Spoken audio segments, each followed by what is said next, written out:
Y'all ready to be history? Get started. Welcome. Hi. Hello, everyone. To the Pro Audio Suite. These guys are professional. They're motivated. With Tech to the VO stars. George Whittam, founder of Source Elements. Robert Marshall, international audio engineer. Darren Robbo Robertson. And global voice, Andrew Peters. Thanks to Tribooth, Austrian Audio, making passion heard. Source Elements, George the Tech Whittam, and Robbo and AP's international demos. To find out more about us, check theproaudiosuite.com. Line up, ladies! Here we go.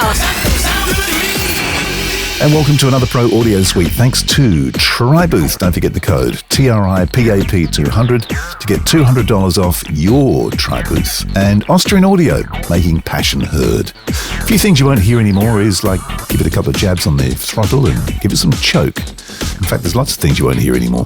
But give it a shove down the hill and pop the clutch in second. We'll get that thing running in no time. That's the one. I have had to do that a couple of years ago. Yeah. What about tuning? What about this? Is another one I saw on the post we were talking about before we started recording about tuning a radio, with the old dial. Do you know only 5% now these days of gear has analog controls? The rest is digital. Well, who has actually dialed the phone recently? Well, there's another one. Yeah. Exactly. Yeah. Phone numbers. 71% of people can't even remember their child's school's phone number. Isn't that crazy? I wouldn't have a clue what my school's phone number was. I remember my first phone number. Yeah. It was 2075. Yeah. Or if you want to talk analog, what about reading an analog clock? 1 in 3 kids can't read an analog clock. Wow, that's crazy, not too bad, actually. I would have thought it'd be worse. That's mostly in America, right? I'd say it's in America, yeah, because they were talking about 20 US states don't teach cursive writing anymore and a whole bunch of stuff like that. So probably in the US, but still. Right. And here, because I know the kids at school, they don't do cursive writing. Oh, no. Well, we don't. Yeah, right. We don't do cursive writing here, which, I mean, well, that was another one. I can't remember the statistics, but apparently handwriting in general is going downhill, like everybody's typing. Mine has. And something that strikes me from that, so that I know from an old podcast that I used to do, is that your brain actually remembers things about 10 times better when you write them by hand than compared to when you type them. Yeah, that makes sense. That's the whole trick with note-taking in school. Yeah, some of this stuff actually has big consequences for the human race too, it's like, it's quite interesting. But the reason we're talking about this, by the way, dear listener, is because I sort of stumbled across this social media post over the weekend and it started me thinking about stuff in the studio that you'll no longer do, like lacing up a 1/4 or a tape machine in general. Biasing a tape deck for sure. How do you demagnetize a tape deck? Cleaning the heads. Yeah, there you go. Yeah. There's no institutional knowledge on this stuff. I mean, if you have an older studio and you need to do some of these things, you're going to be hard-pressed to find a young intern, let alone somebody your own age that can do that stuff. It's two problems. Number one, people aren't even using the tech for these things that are now gone, like a tape deck. But also the whole remote nature of things, people don't have assistants in the same way. And there's not the same transfer of knowledge. And also more and more jobs are going sort of in-house. For example, ad agencies have an in-house, audio mix room or something, but there's no assistant for that person. And so where does the knowledge get, transferred down generation to generation? It's interesting too. Like, I mean, even I wonder myself, I can't remember whether it was on this podcast, so apologies if I've mentioned this before, but, like the old drop edit, like the muscle memory to sort of be able to sort of drop it into record, and if you had to have your finger on play at the same time and all that sort of stuff. I often wonder now whether I'd have the muscle memory to do it live if I had to, because you used to literally do it live. I still do them in Pro Tools. You're talking about a punch-in, right? Drop edit's awesome. Yeah, for drop punch-in. edit in. Yeah, and okay, in Pro Tools that's not so bad because you can automate that now. But I'm talking about on analog tape. Back in the days of 1/4 inch where you'd be going, okay, I'm going to drop you in. Well, the thing is, even on Pro Tools, if you do it manually in Pro Tools, you're like, oh, I messed up. You just roll your edit back. Back in the day, you had to be on. And here's even crazier. Back in the day, a punch-in was not done by the engineer. So in New York, this is such a crazy thing. My friend used to work... Tape ops. Yes, a tape op.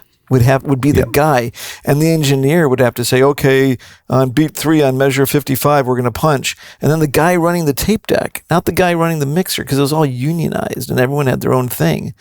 That guy would do the punch. Well, I wish I had a tape op in the production suite at the radio station, but unfortunately I wasn't that lucky. So I was just that guy. And, you know, it was sort of like go too late and that's okay, but go too early and you're completely fucked. Yeah. It's funny because, the guy I keep mentioning, Richard Lush, who was the Beatles guy who became an engineer. He was a tape, early days you worked in filing tapes.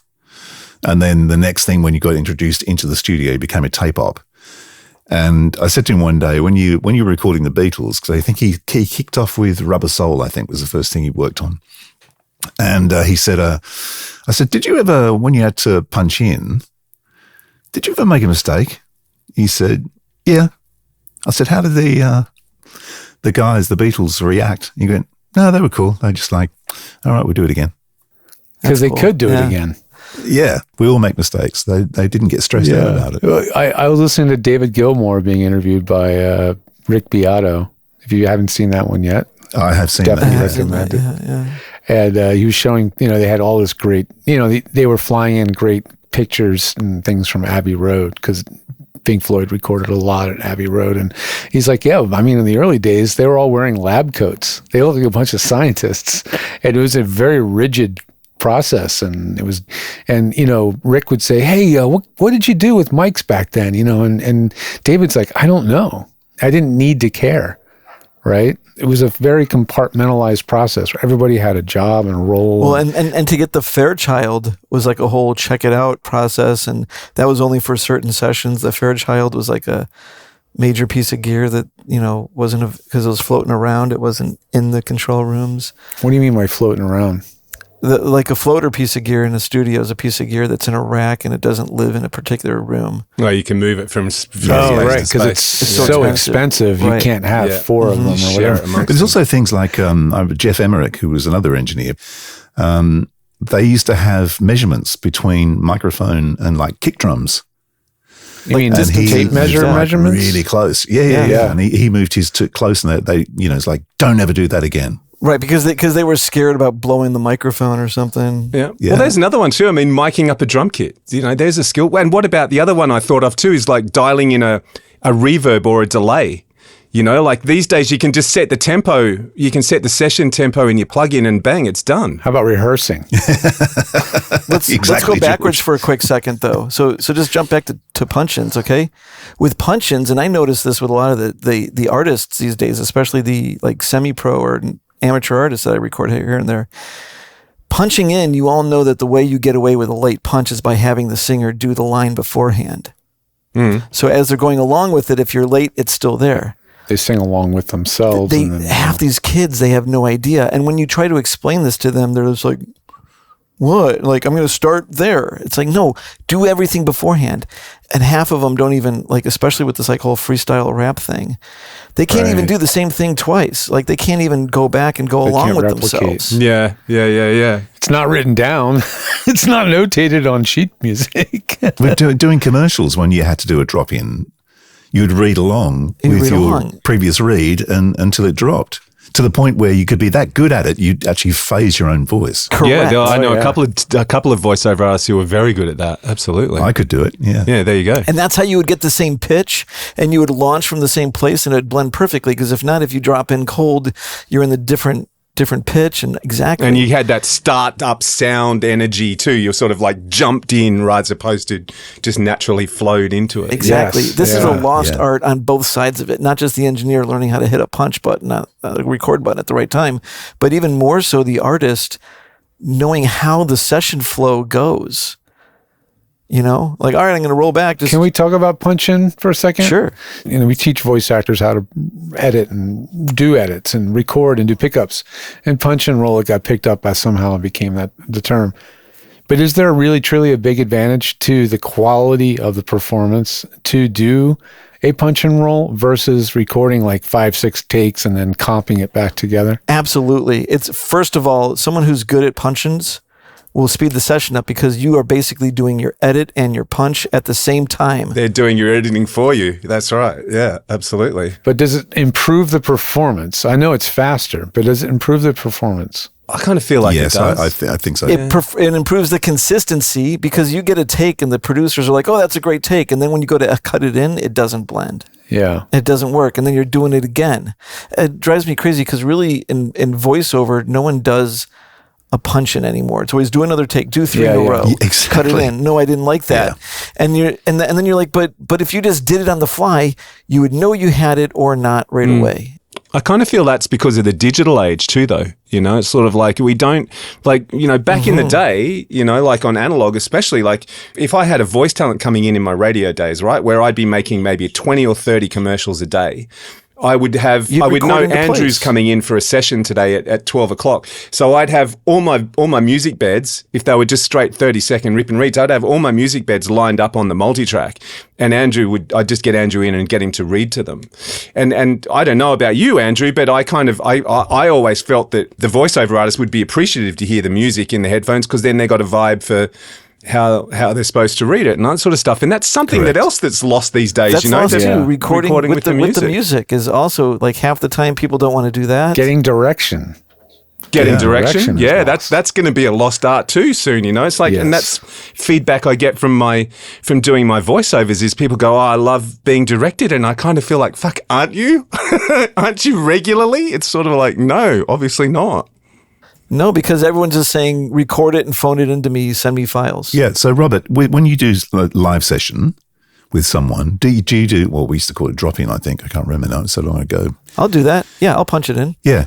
I'll just play it back to them, and then I'll they read along with it? They can. For us, it's late. But you can just type that up later. We do have a version of Source Connect coming out that will let you read along with it, and everybody will hear it in sync. Okay. And you can bring back the true music punch-in.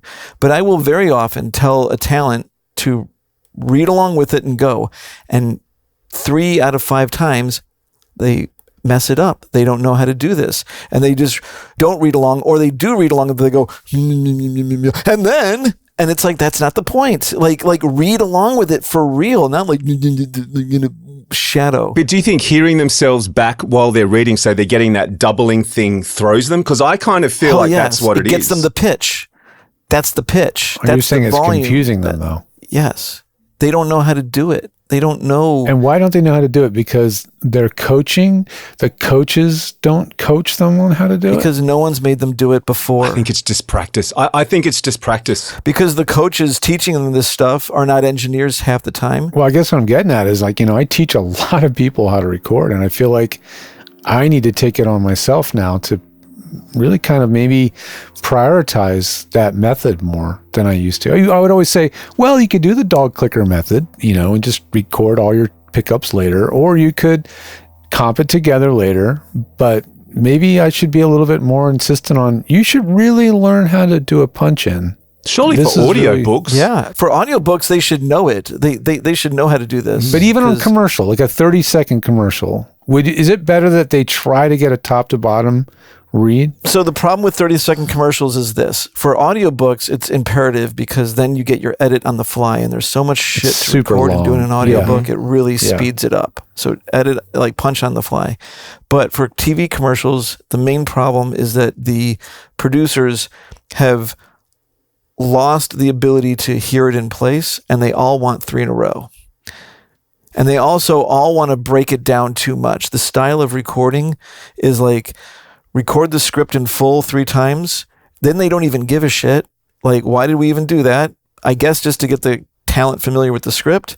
And then they immediately go back. That's the rehearsal? That's the rehearsal or something, just to be familiar with the script. And then they immediately go into a billion line by lines. Let's do the first line. Because they're searching for how they want it read. 9 times out of 10, I feel like they don't really know in their head how they want this to sound. They're basically waiting to hear it to go, yes, that's the line I want, or that's the way I want it delivered. I believe that. I think it's an ADD thing too. They can't focus on the whole script. Yeah. They can only see like one line at a time, and they can't like Get an overall feel. like if they have an idea for the first line and the actor makes it to the last line of the script, they can't even remember what they thought about the first line. That's right. What was the first line? It's true. It's true. Yeah. I resemble that remark.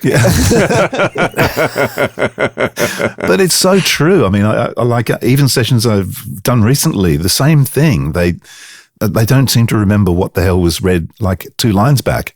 Yeah. Like literally. And then it's like, oh, can we, they want to change everything. And it's like, but if I do that, it's not going to match with what we've already done, which you said you liked, so. And also, what's up with this one? You record it 3 in a row and then immediately it's like, can I hear that back? You just heard it. Like you just heard it like not even 20 seconds ago. What about you grab a piece of paper and you write some notes, like I do, like I have a paper script or the iPad with the pen and I'll scribble notes as we go. Be prepared. How's this? This was a session I've mentioned before in a previous show, but it was at the point where the engineer, because I knew that the client had no idea or just couldn't articulate what they wanted. And he said, look, why don't you just get a pen and paper and just write down some notes so we can come back and have a look at what you think. Yeah. I mean, but going back to this kind of goes with that is like the amount of casting sessions that I sit in, you can sort of see they're not actually listening for the voice. They're actually listening for a delivery. They're listening for the read that they go, that's the read that I want. The actual voice now is secondary. Yeah. It always has been. It's not, I liked that voice. It's like, that read. I liked that read. I think it's always been that way. I've always told people that the thing to get in the audition is read the copy and really understand the copy and deliver. They're not looking for a particular voice. They're looking for an interpretation and a feel. I think that's changed a bit, Robert. I don't feel like, and I don't want to be one of these, the new school versus old school, because this is not the reason for this comment.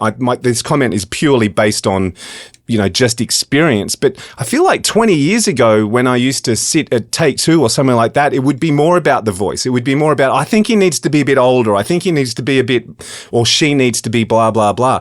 Whereas these days it's more based on the read. That's my vibe. I'll give you my interpret that. I think that the age has everything to do with the read. The way Sage talks is completely different than the way I talk. Oh yeah, of course. Exactly. Yeah, totally. Yeah, absolutely. Even in her use of up inflections and the way it's just like, I don't know. I'm going to say it. And it's so, talking of that, it's so interesting how everything has changed, because I think the first time I went across to America and sat down in the studio in New York, like being an Australian was like, ooh, hello. No, it's like, a performing monkey. Let's check it out. Where's this alien that just dropped in on an aeroplane? Now I was watching NASCAR, and one of the commentators on NASCAR was Australian. It worked. It was fine, but it was kind of like, oh, that's interesting. Well, what about the story Matt Cowrick tells about, when he first went to the US and he used to walk into the studio or be on the line and he'd talk in his Australian voice, and then when they got into the read, he'd be into an American character, and they'd be going, hang on, that line there sounds too Aussie, and that's not right. That's not right. That was Nick. It was Nick Tate. Well, Nick's probably had the same issues because Matt tells the same story, but then when he walked in and he spoke to the producers in an American voice and never showed his Australian character, went into the booth, it was never had that. Never had any issues. Like, Matt, that's fantastic, man. Thank you so much. 2 or 3 takes and it's done. And he should walk out going, yeah, cheers, mate. Yeah, exactly. Good on you, Cobber. Do the entire thing with a full American, and then last thing as you walk out the door, drop your Aussie. Yeah, that's mate. Right. Yeah, good on you, mate. Good on you, mate. I'm going to go have a beer now. Got a schooner? Really funny. There you go. So what I find in the sessions, though, is that you get the producers that break it down into practically half sentences sometimes, usually at least a section at a time. Spoon feeding. And they get this whole edit that they want, and it sounds cut together. And it's kind of the style, but it sounds cut together. And then, at the end of the session, everyone does the, now that we've done that, do you have an interp that you want to do? Yeah. Right. We didn't care about that at the beginning, but now we're going to ask you if you have an opinion on this whole thing and the talent.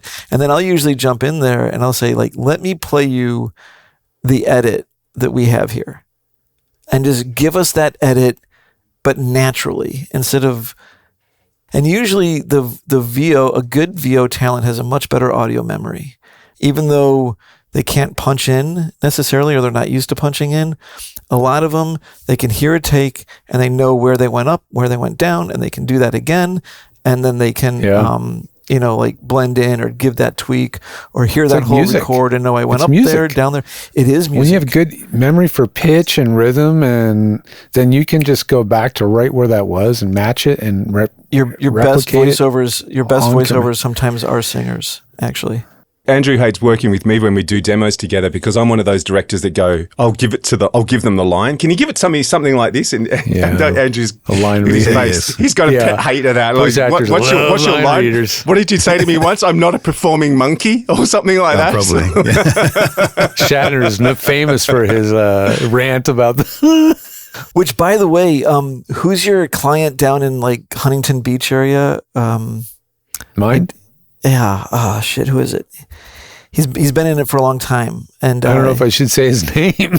Okay. We won't say his name, exactly. but he was telling me that he was the next session after that famous William Shatner. Oh, his initials are SR, right? You spoke to him recently. Yeah. Yes, and he was like, I was there, man. I was talking about that. He's like, I got one better. Like, I'm pretty sure I watched him walk out of the room, and he was demoralized. Like, completely. After Shatner dumped on him. Oh my God. Literally Shatner on him. Because, Shat all over him. because he went in the room and the engineer was like, oh my God, I've got this one on tape. You wouldn't believe it.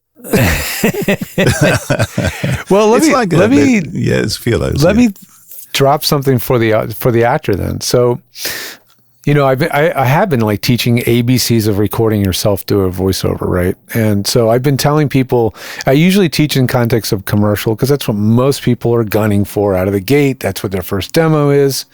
And so I tell them to record 3 solid takes, top to bottom. You should be able to get through the script 3 times in a row without fumbling and stuff, all that stuff. So what should they do with those 3 takes?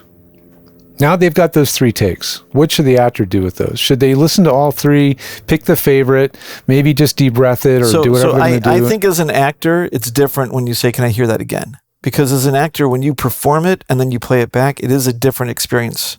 So you don't know. You got to listen to all 3 top to bottom. Yeah, you have to listen to it, and you have to, as an actor, if you're at home doing this, you have to be able to step back and hear yourself for the first time after you performed it, and that's a real trick to do. Can I think if you want to go a bit deeper though, the thing I find is when people are recording alone is that they lose the feel. I'm really big on feel because it was something that was rammed into me by a guy called Jeff Thomas, who was sort of my What did first Jeff Thomas mentor. ram into you? Yeah, exactly. He rammed in a lot of stuff that I still use today. Everything needs to have a feel. It needs to make you feel something. And there are times I reckon that when I get sent voiceovers, there's no feeling to it. It's just this cold spewing of the words. Yes, there's some timing to it, and yes, there's all that sort of stuff, but there's no feeling to it. Like if you're reading a commercial, the first question you need to ask yourself is what's the feeling of this? What does it need to feel like to the listener? Right? So when you listen back to those 3 takes, first question should be, does it feel right? Does it feel right for the product, or does it feel right for what it's supposed to be? Then worry about, does it work? Does it do this? Does it need inflection? Blah, blah, blah. Because if you're talking about like what you're saying, interpretation of a script, if the script's well written, it'll flow really quickly. As soon as you start reading, it's like immediate. You know where you are. And the other thing about a really well written script is you can pick the keywords. It all makes sense. It's got a rhythm to it. You know where the key words are going to be. Yeah. Well, yeah, that's a skill in itself, though. Too, I've discovered that really is a skill in itself. Not being a voiceover artist, but having directed a million sessions, it's always been second nature to me that there are words that need emphasis and others that you don't. Yet, some people get them completely asked about, and you think, why are you leaning on that word? No, it's the wrong word. Yeah. The thing about the tone, it's like and that's part of reading the whole script up front and just setting the tone or getting into the zone. But once they get that, they then start focusing on individual lines. And someone who's seasoned at directing a voice, they will at least go into that first and get a whole bird's eye view, set the tone, and then focus on things.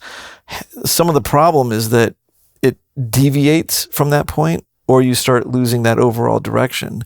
And I think that a good voiceover talent will be able to make it through the entire script many times over and give good stuff. And then you have lots of options and you hear it cohesively and you know you're there quicker. Or if not, I think what's happened is that so many junior writers and directors have seen this done so many times where it's just broken down, like take 2, great, now let's start breaking it down into individual pieces. And the other problem, quite frankly, is really green voice talent that can't freaking make it through a full read. Depends how long the script is. A 30-second spot even. Oh, okay. I think you talk about like long form. No, But I mean, doing a long form one can be a nightmare without a seasoned voiceover. Like the reason why you want to hire a seasoned voiceover for your big, long 20-minute, because if not, you'll never make it through the script with the person who can't read. Like you need whole paragraphs at once with that stuff. It's not as bad as an audiobook, but I know I hijacked the content or the subject, but I mean, I feel like that's a really strong takeaway. What's a really strong takeaway for the actor in this situation is when they're learning that process is just, should they commit to one of those 3 takes and just clean it up, or should they comp together those 3 takes? Don't send out anything you're not happy with. If you're not happy with it, don't send it, because nothing leaves my studio unless I'm 100% happy with it, which is difficult given the imposter syndrome that goes on in my head, but Yeah. If you're recording yourself, I wouldn't get into individual 3 in a row takes unless there's something specifically you're trying to fix. As doing auditions goes, you should be doing so many auditions a day, and you're just going to get bogged down in trying to do every audition, every sentence one at a time. And the other reality is that when they listen to this, they're not going to be listening to it in that much detail yet.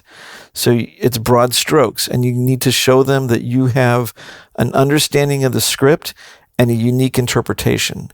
And beyond that, it doesn't matter that you nailed every single word and all that other stuff. It's the broad stroke of, I've got a superior understanding of this script than the next guy or the guy before. Also, if they listen to the first 10 seconds, then you're probably going to be shortlisted. Yes, they go through them so fast. They've gone in 5. Yeah, they go you through listen them to really the first fast. 10 seconds, you're in like Flynn. Absolutely. And make sure if you have a lead-in, like one of my clients, I was at her studio and her lead-in's, "Hey, fucker," and then she'd start the script, I was like, always make sure you edit that out before you send it in. Can I give a quick example? Because this is something I've mentioned a couple of times talking to people about their demos, is in a casting session at a major agency, right? A couple of them that I work for. If you do a casting session, it goes a bit like this, right? Because I'm the monkey that sort of plays Andrew's takes not the that have been monkey, sent. but you are. Yeah, and so it's sort of like, so I'm sitting there at the front of the room and I'm sitting behind Pro Tools and I've got them all lined up, and then there's, the client and the creatives and the producer and everybody else sitting at the back of the room. It's like, okay, Robbo, let's go. You hit play. Nah, next. Nah, next. Yep. Maybe.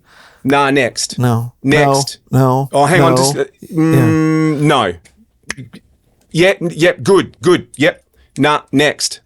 It's that quick. It It's is that just quick. get I've through never it. had to play them back for people, but I've been in plenty of sessions where I'm doing sound design and mix, and the producer's like, we've got all 78, 80, 100, 1,000 auditions. It's been 3 days. We have to make a decision now. Can you please? And the guy's like, oh, man, I don't want to do this. And then they log into the website and they just start going like click. And all you hear is like, today on. And they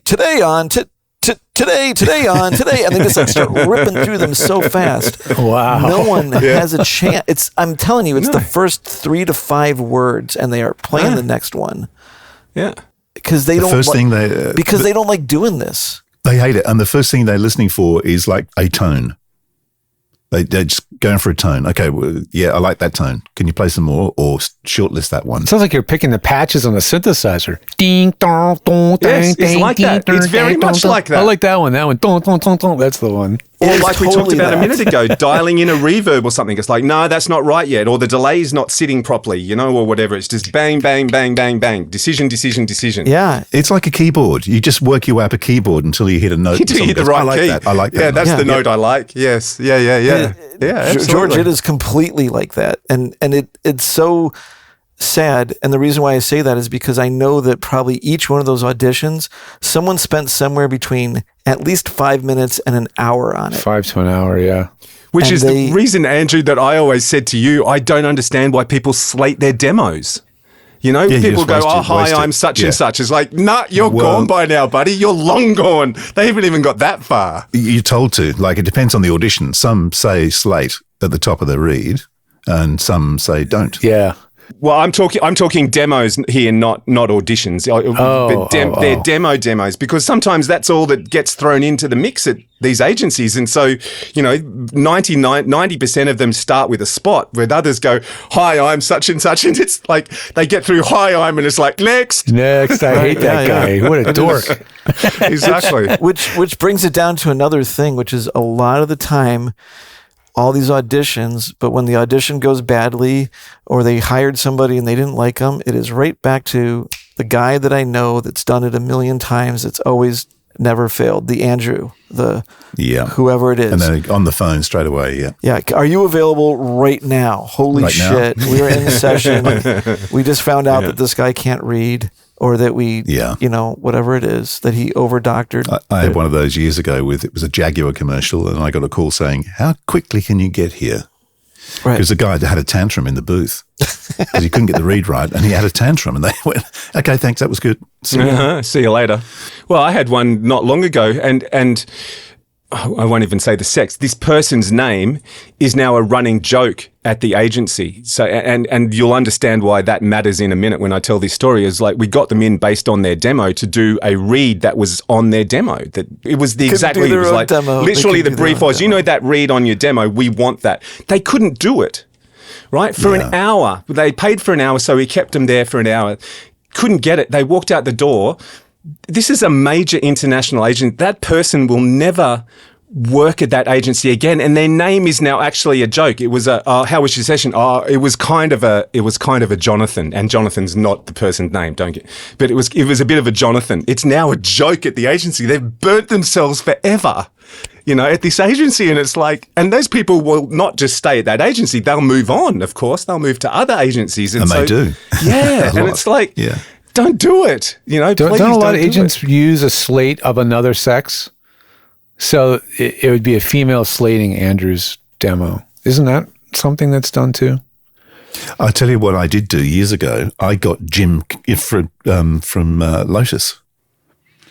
I got him to do the slate on my demo, Yeah. which is really funny because it'd be like, hi, this is Andrew Peters' demo. And then I start reading. So they're going, what? Well, you could do one. I could give you one. I could go, this is Andrew Peters' voice demo. Take one.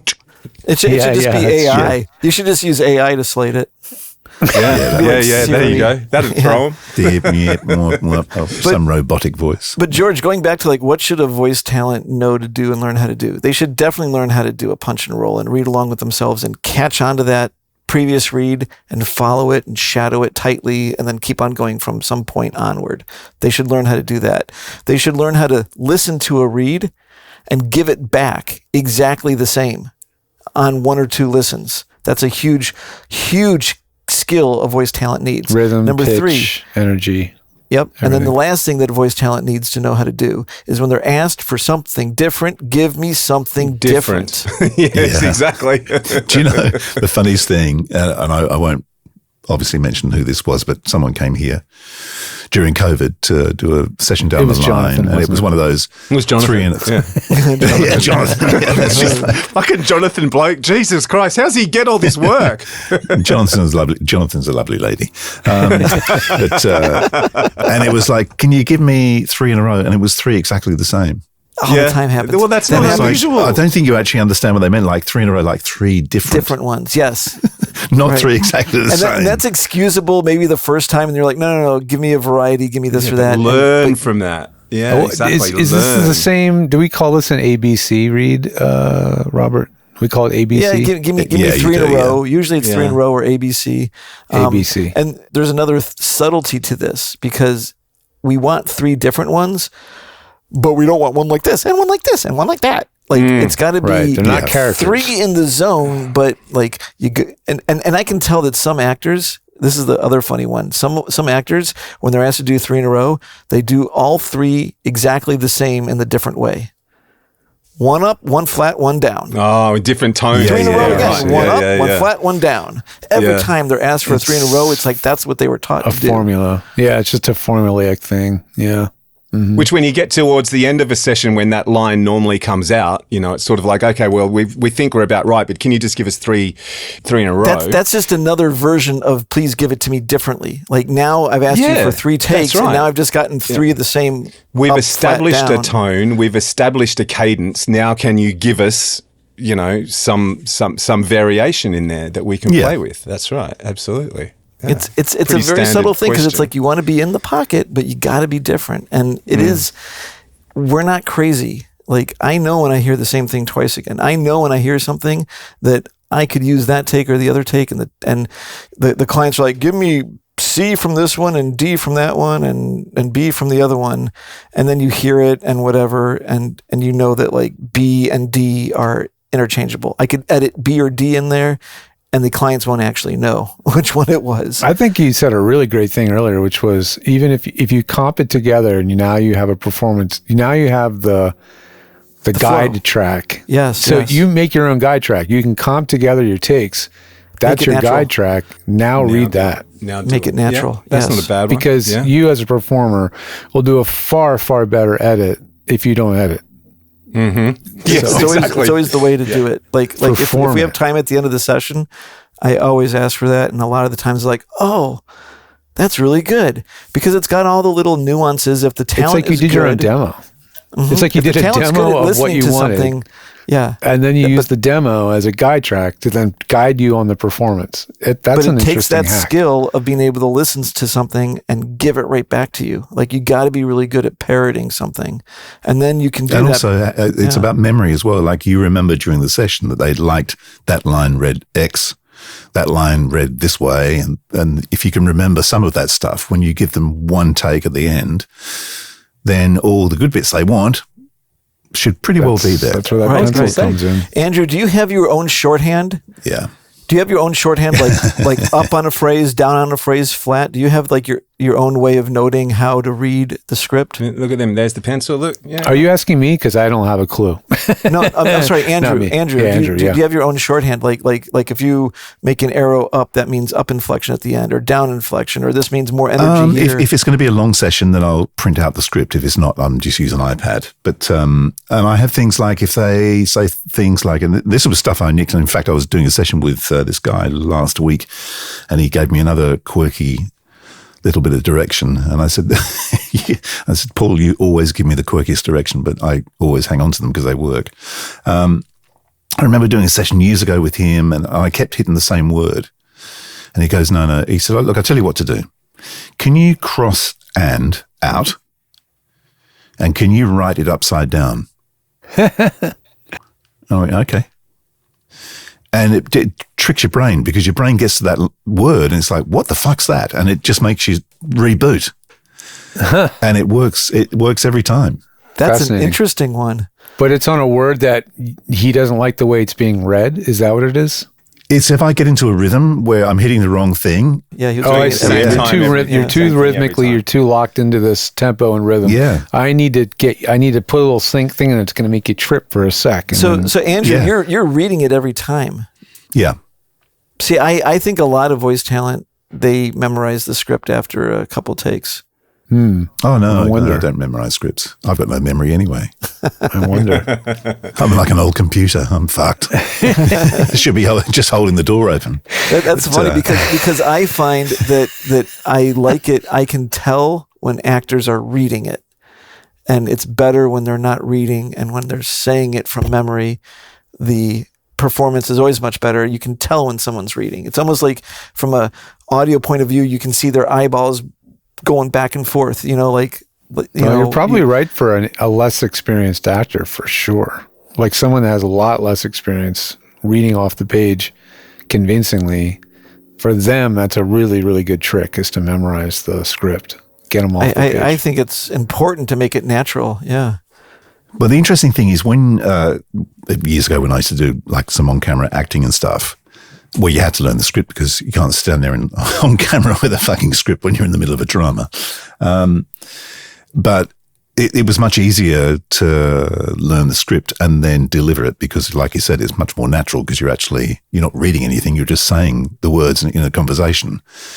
When you're doing a drama and you have a script that you're reading from, it's so much more difficult. Yes.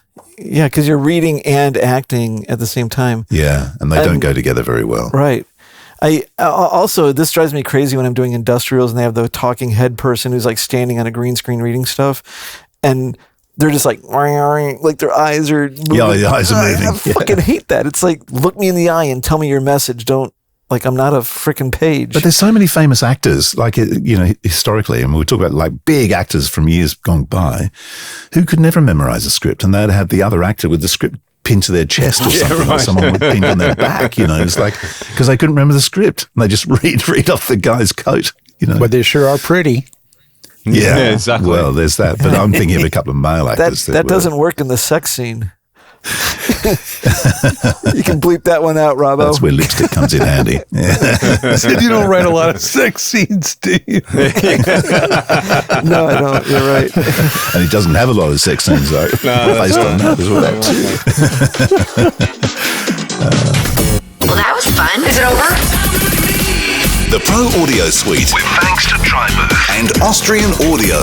Recorded using Source Connect. Edited by Andrew Peters and mixed by Robbo. Got your own audio issues? Just ask Robbo.com. Tech support from George the Tech Whittam. Don't forget to subscribe to the show and join in the conversation on our Facebook group. To leave a comment, suggest a topic, or just say g'day, drop us a note at our website, proaudiosuite.com.